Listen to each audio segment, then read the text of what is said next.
but it literally means it's good that you all are here. And I want to say it's good that you all are here. So thank you.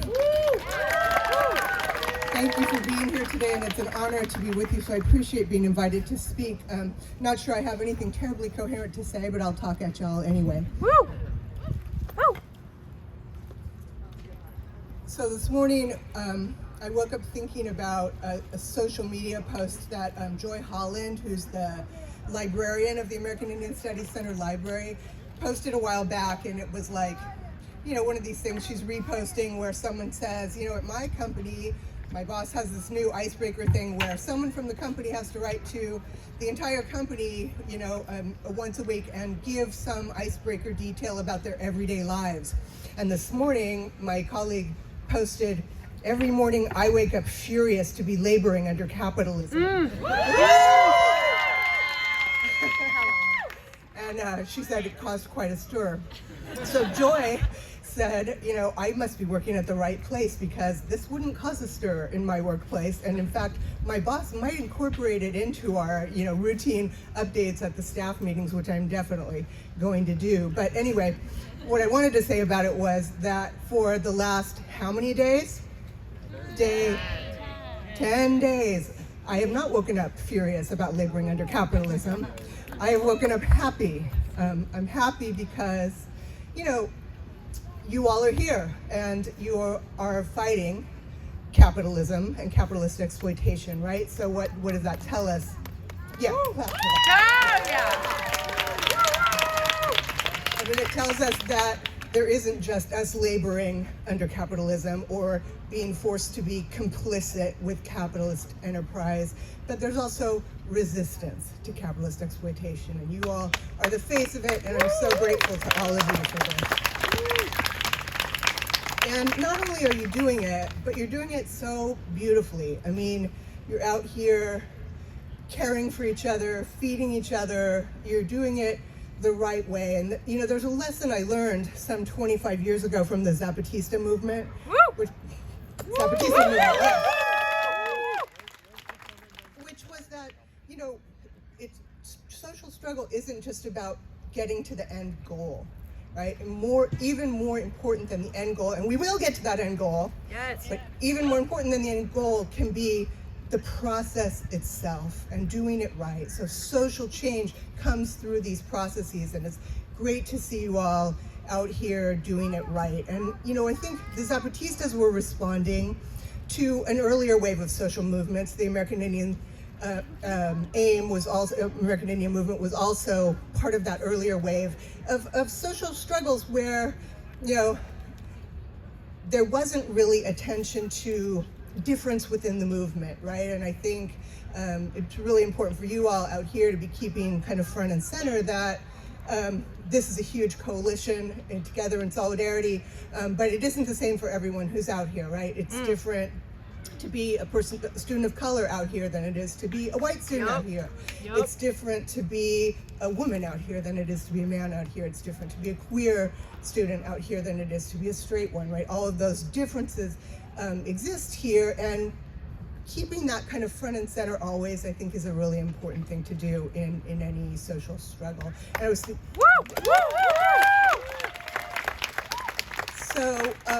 I was thinking about what's different for Native students being out here, right? And one that leads me to what I want to talk a little bit about today, which is settler capitalism. So I know you guys you had Hannah Appel, the lovely Hannah Appel, a couple days ago. Cheers for Hannah. I think she talked a little about capitalism, but maybe a lot of you haven't reflected much on the kind of settler component of settler capitalism, and I think it might be worth, you know, discussing, because I think it's important to our analysis of power, and particularly how race and gender are working in the United States right now. So I'm going to talk at you just for a few minutes, but if I'm like being super unclear and you want to ask a question, just like jump out there, okay?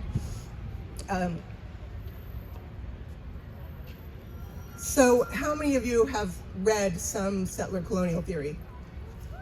Woo! Got a good number of you, that's great.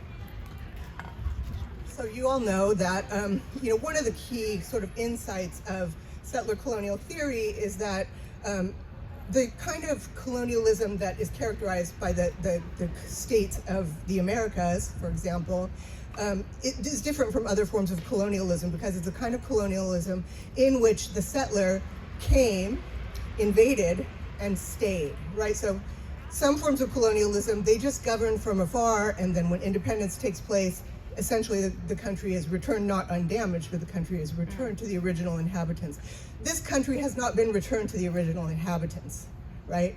We remain an occupied people. Native Americans are an occupied people, and the fact of that occupation shapes everything that happens in this country, shapes the way power is deployed, right? So one of the key insights that Patrick Wolfe, a famous theorist of settler colonialism, put out there is that settler colonialism is a structure, not an event, right? So it's not something that happened in the past.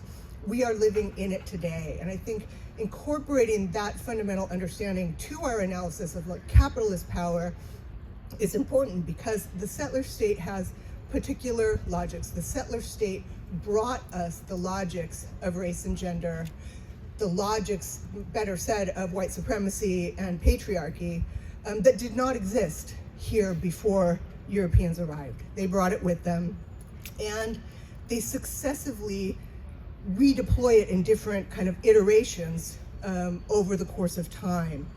And in my analysis, they do that in the relationship to the shifting needs of capitalism. In other words, the state and capitalism are bound up together. It was precisely European colonial expansion out of Europe and into the rest of the world. And at one point, that tiny little area of Europe colonized 80% of the world. That facilitated the expansion of capitalism, right? It was necessary to the expansion of capitalism out of Europe. So they're bound up together and they function together in ways that we don't often analyze, right? So capitalism as a system, I know you guys know this, but goes through different phases, right? And it reaches crisis points and it shifts in its iteration. Currently, in the moment we're in a moment of neoliberalism. Did you guys all talk about neoliberalism with Hannah and Pal? Yeah, no? Let me just throw out a definition of neoliberalism, because sometimes I think people aren't quite sure what it is. So liberalism is a form of capitalism in which the argument is that states, and you'll note here that states are actually critical to the definition of capitalism itself, but in which states take their hands off the economy and allow market forces to, have free play. Neoliberalism extends that logic beyond the economy to the social realm. So under neoliberalism, states devolve responsibility for the mediation of social inequality to civil society and say that's not the job of a state and we're not paying for it. So what that generates under neoliberal capitalism, as you can imagine, is growing inequality. And I think in the period of neoliberalism, which in this country started in the 1970s, with antecedents earlier, what we have seen is growing inequality, right? And this is how we end up with the 1%. So we've got neoliberal capitalism and the settler state deploying its logics of race and gender in ways that work together. So if you think about, take extractivism, right? So states facilitate capitalism coming in, capitalist enterprises coming in, exploiting resources, making profits. And in the process, states benefit by sort of performing settler sovereignty, right? Like as the sovereign entity that has the right to grant the exploitation of those resources. So they're working together. So, and why is this important in the current moment? I mean, there's a lot of talk about political division in this country, about, from the election of Donald Trump on, sort of a puzzling over the resurgence of open white supremacy, white nationalism, and misogyny, open misogyny.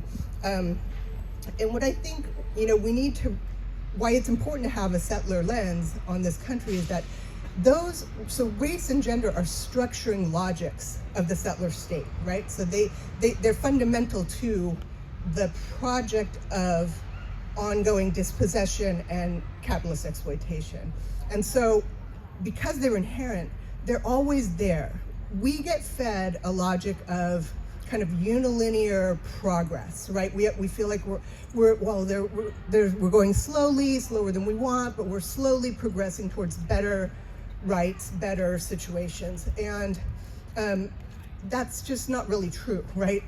History isn't always unilinear in a progressive sense. And so we saw with Trump's election and with the real resurgence of white supremacy and misogyny, those things are still right there. And a lot of us weren't surprised by that, but I think it's really critical to have in mind when we're trying to formulate our resistance, right? That those things we may go through moments, right, where those discourses are being deployed in a different way, but they don't go away, and we're not progressively moving towards getting rid of them necessarily, right?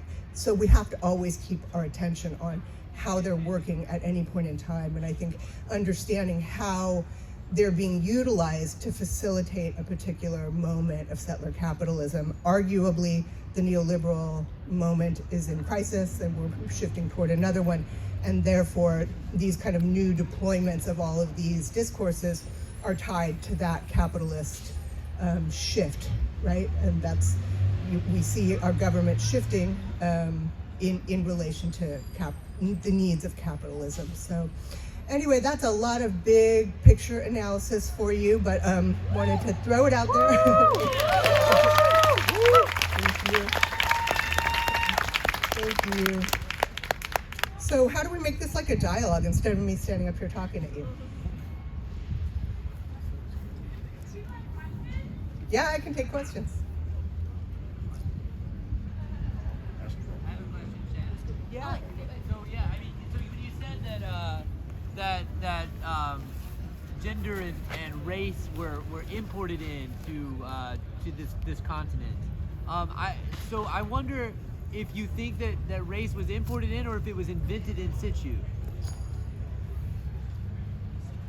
So the question was, I said that gender and race were imported to this continent, and he asked, do I think they brought it with them, or was it created here in situ? And I think it was brought in. I think it actually began on the European continent, and then it was adapted to particular contexts here.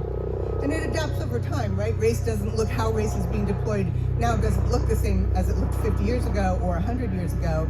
It gets adapted to new situations, and particularly I focus on how it adapts in relation to capitalism.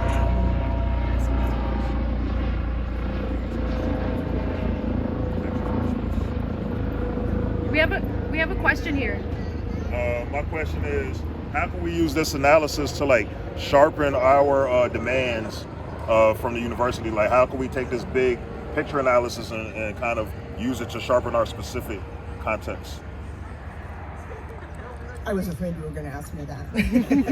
He said, how can we take this analysis and use it to sharpen our demands, right?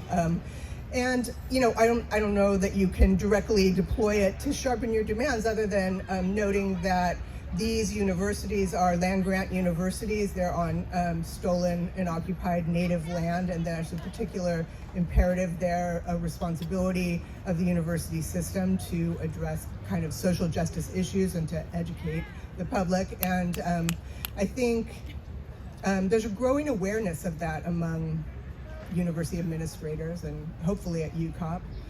But anyway, I think... I was hoping you was going to say no COLA, no contract. Say what? No COLA, no contract. No COLA, no contract. Woo!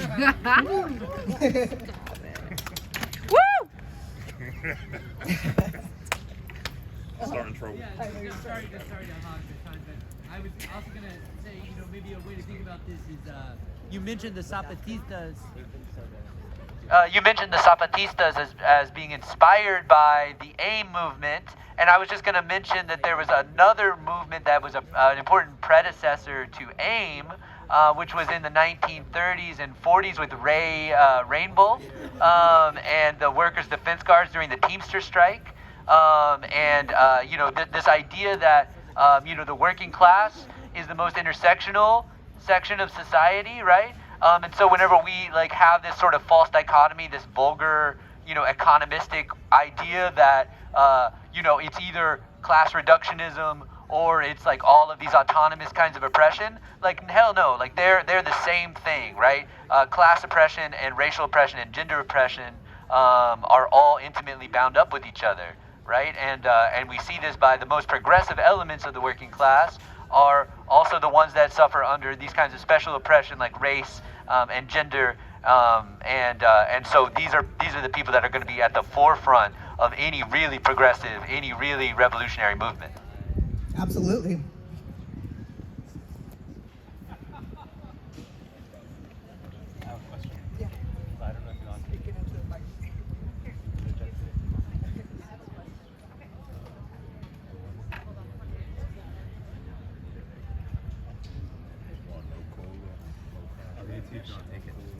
Yeah, so that's a fair question. It was, I think that people who don't have Native heritage ought to leave the United States. In other words, give the land back, all of it, and just go. I don't think that's in the cards. We're all here now. We all have particular histories here. What I would hope is that we would all work to remember that you're on Native land, work to develop relations with the Native peoples of the lands that you're on, and that, I would certainly hope that we can make a much, much, much better situation for Native Americans in this country than the one that we have now, right? Through processes like land back that give Native people access to some land in order to live our lives in the ways that we want to, rather than being, landless and dispossessed and exploited under capitalism. Woo!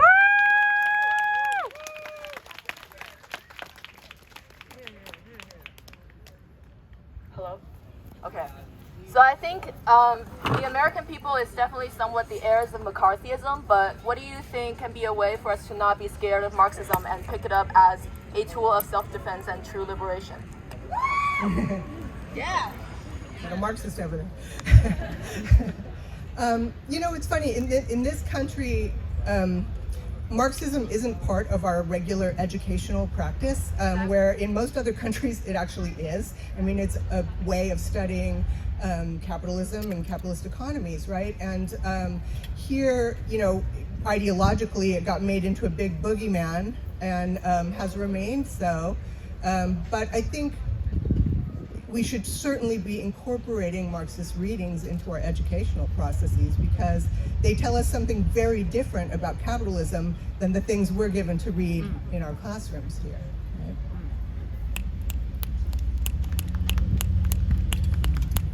That was a weak clap. Woo, woo!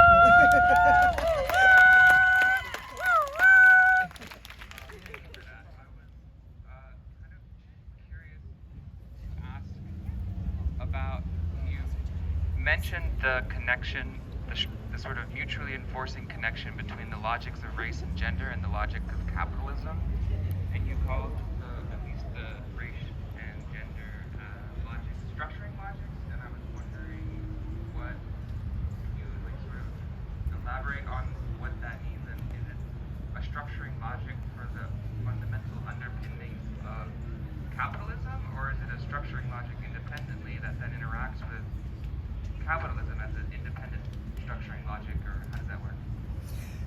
So I think of race and gender, or white supremacy and patriarchy, as structuring logics of settler capitalism.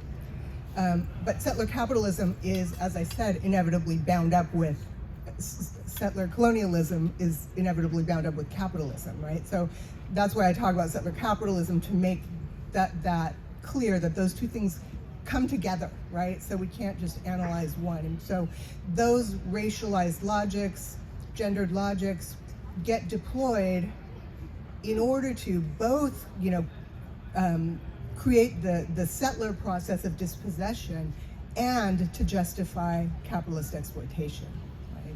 So they're structuring logics of settler colonialism, but they function in relation to shifting needs of capitalism. They order the value of humans in capitalism. There needs to be this hierarchy of values, right? Exactly. So, for those who couldn't hear it, she said they order the value of humans under capitalism. And so, I mean, they are both logics of social hierarchization, right? And that's how they serve to justify dispossession, occupation, and exploitation. What will it take to get the UC to become a leader in language revitalization for indigenous languages and land back? I wish I knew, but we're going to keep looking for the way to help UC become a leader in that. I think there are very clear things that the UCs can do. They can contribute. So, for example, we have, 47,000 acres of reserve lands that are held by the UCs. They could establish stewardship relations with the native peoples of those lands. That's one way we could do land back. Language revitalization, we could be training and hiring the people who do the language revitalization work. And it's critically important work for Native people right now. Getting UCs to become a leader is going to take all of us mobilizing to ask them to.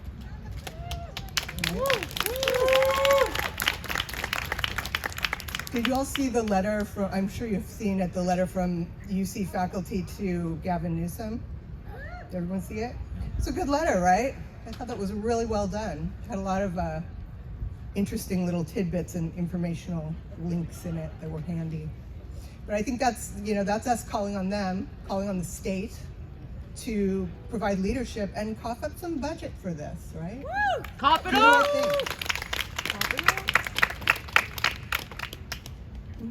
What could we do as a union to be more of accomplices or allies to our indigenous members of the union? So the question was, what can we do as a union to be more, what was it? Accomplices. Allies of the native members of the union. I mean, I think, ask them. What do they want? I think what I always say about allyship is, I mean, it's crucial. We all, it's going to take all of us to get done what needs to be done. And allyship is so fundamental. That's why I kind of raised this issue of keeping front and center. I mean, I think just being aware that there are Native members in this organization, and Native people may have a slightly different view on stuff as an occupied people, which is a different experience than being a person of color in this country or being a white person in this country or what have you, right? Just maintaining that understanding of difference within unity is so critical for a union, right? Because we are all the same in the sense that we're all exploited by settler capitalism, but we aren't all the same, right? We aren't living that exploitation in exactly the same way. Does anybody have any last questions? All right, well, thank you. Oh, you do? Come on up. All right, well, thank you all so much for having me.